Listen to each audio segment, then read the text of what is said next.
The Southern Research Station headquarters building has gone more than 30 years without significant change. By 2009, all agreed that improvements were necessary.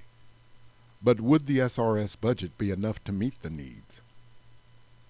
Then, thanks to a $1.2 million grant from the American Recovery and Reinvestment Act, significant modernization was made possible.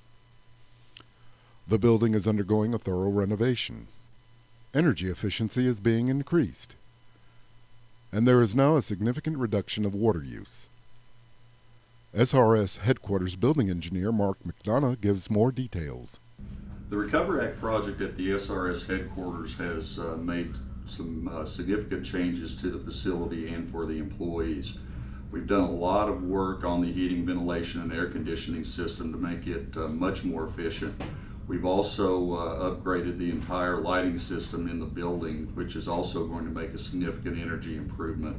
We've gone to low flow water fixtures that should cut our water use by about 30%. In addition, we've made changes to the finishes, flooring, ceiling, walls of the building to make it more presentable and more attractive to the employees and to our visitors. Dot Construction was selected as the primary contractor, and regular meetings are held with Paul Cole, Forest Service Contract Manager. Every 2 weeks we have what we call progress meetings with the contractor.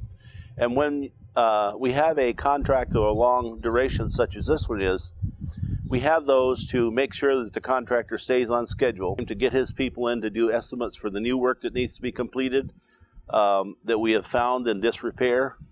It also gives him a chance to figure out how much more time it's going to take, so he adds that to the progress schedule and stuff like that. So the progress meetings are really important to keep everybody on track. But other than the employees working at the Southern Research Station, who benefits from this renovation? Well, another benefit of this project is directly to the taxpayers. Anytime we can make our federal facilities more efficient and more productive for the employees, the taxpayers benefit financially.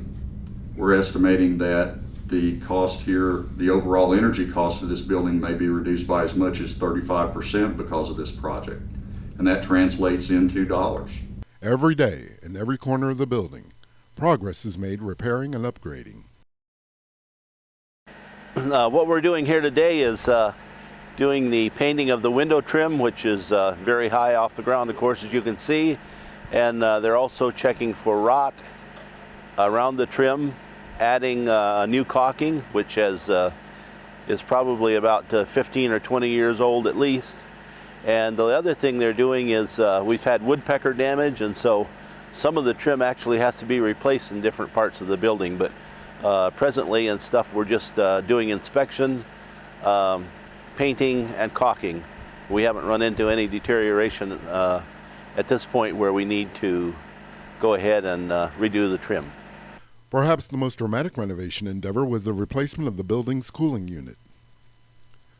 With safety always a primary concern, this task was planned and choreographed in every detail. The SRS engineering team chose an early Saturday morning to have a crane precisely position the new 2.5-ton cooling tower.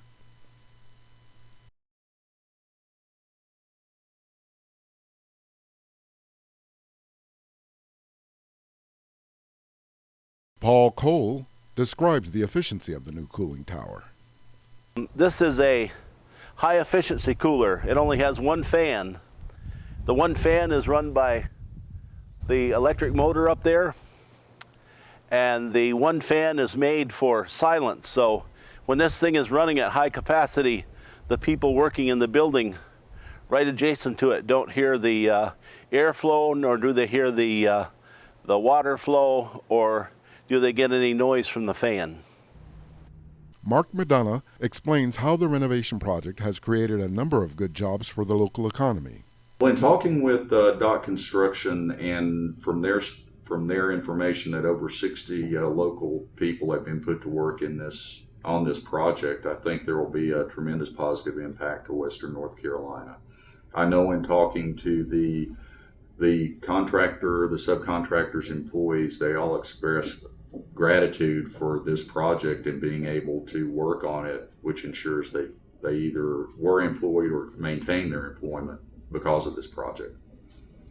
But the American Recovery and Reinvestment Act is intended to do even more than create jobs.